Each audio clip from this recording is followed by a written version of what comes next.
हाँ ठीक हूँ।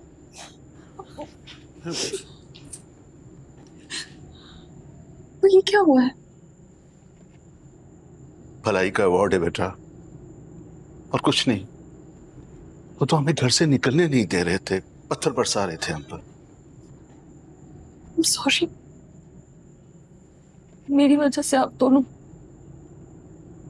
हमें आप ठीक कहती थी, मैं ही उड़ रही थी। के साथ साथ आप दोनों की जिंदगी भी खराब कर दी मैंने।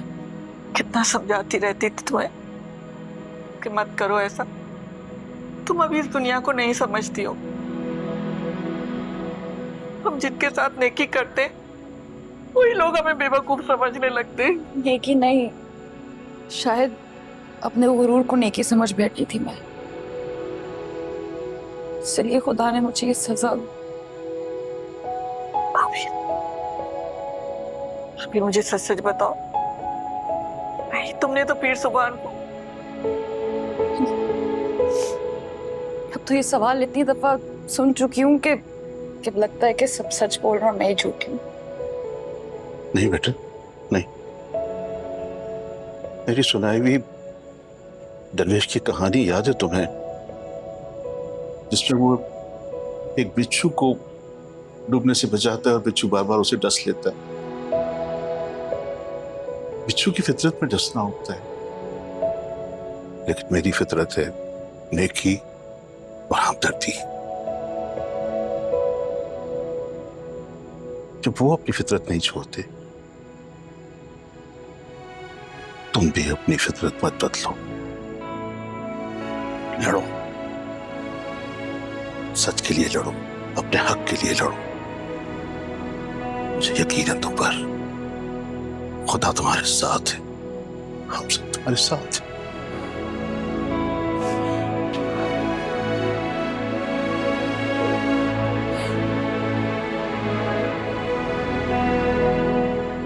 फिलहाल मैंने आप लोगों के लिए एक महफूज जगह का इंतजाम किया है। मेरे बंदे आप लोगों की हिफाजत करेंगे।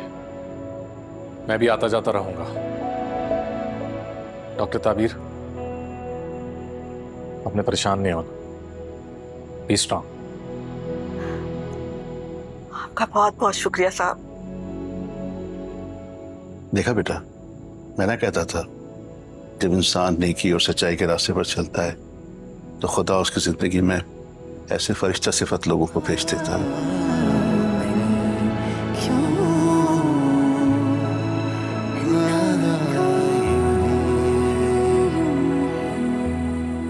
एक तरफ सवाल यह है कि जिस शख्स को लोग मसीहा मानते थे उसे खुद अपनी जान से हाथ धोने पड़े, हॉस्पिटल जाना पड़ा। मगर दूसरी तरफ ये एक बड़ा सवाल है हॉस्पिटल की परफॉर्मेंस पर। एडमिनिस्ट्रेशन इस पूरे अफसोसनाक वाक़े का जिम्मेदार डॉक्टर ताबीर को बता रही है। बीबी, देखिए, हमने तो अपनी तरफ से पूरा इंसाफ किया है। उसको सस्पेंड भी कर दिया है और सज़ा भी दी है। अब अगर आप इजाज़त दें तो ये मेरा बेटा है, ये हॉस्पिटल दोबारा खोल ले। मरीजों को काफ़ी परेशानी हो रही है, लोगों की खिदमत हो रही थी। हॉस्पिटल हमने बंद नहीं किया। जी बेशक, लेकिन कुछ मुरीद हैं जो रास्ता बंद करके बैठे हुए हैं। अगर आप कह देंगी तो हॉस्पिटल दोबारा खुल जाएगा। लेकिन किसी एक की गलती की सज़ा सबको तो नहीं मिलनी चाहिए। और क्या आपने तय कर लिया है कि सारा कसूर डॉक्टर ताबीर का ही है? जी नहीं, हम इस मामले को इन्वेस्टिगेट करवा रहे हैं। इन्वेस्टिगेशन के बाद ही पता चलेगा कसूर किसका है। बहन, आप क्या चाहती हैं? हम सिर्फ सच जानना चाहते हैं बशारा साहब, और सच्चाई मुर्दों के लिए नहीं, जिंदों के लिए मांगी जाती है। क्योंकि मुर्दे ना तो पत्थर फेंकते हैं और ना ही घर जलाते हैं। जब तक सच सामने ना आए, जिंदा लोग मुर्दों के नाम पर बहुत कुछ कर जाते हैं। जी, और जिंदा लोग वोट भी डालते हैं। लेकिन कहीं ऐसा ना हो कि कोई शहर पसंद इलेक्शन के दिनों में इस आने को अपने मफाद के लिए इस्तेमाल करे। आप चाहें तो अपने मुतालबात हमें बता दें, हो सकता है कि हम आपकी कोई मदद कर सकें। हमारी अवलीन तरजीह यही है कि ये मामला जल्द से जल्द ख़त्म हो जाए।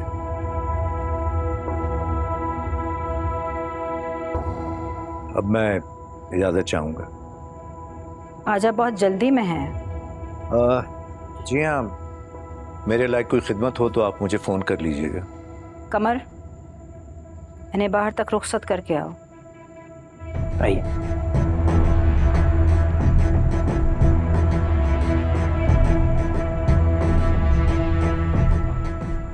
जल्दी का काम शैतान का होता है।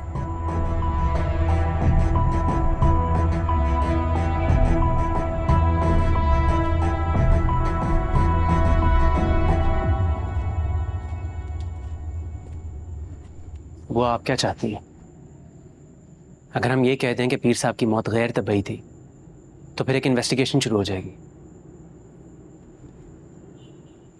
और अगर हम ये मान लें कि पीर साहब की मौत तबई थी तो फिर हमें करार आ जाना चाहिए। करार ही तो नहीं आ रहा, और हर कोई इस मामले को इतनी जल्दी निपटाना क्यों चाह रहा है?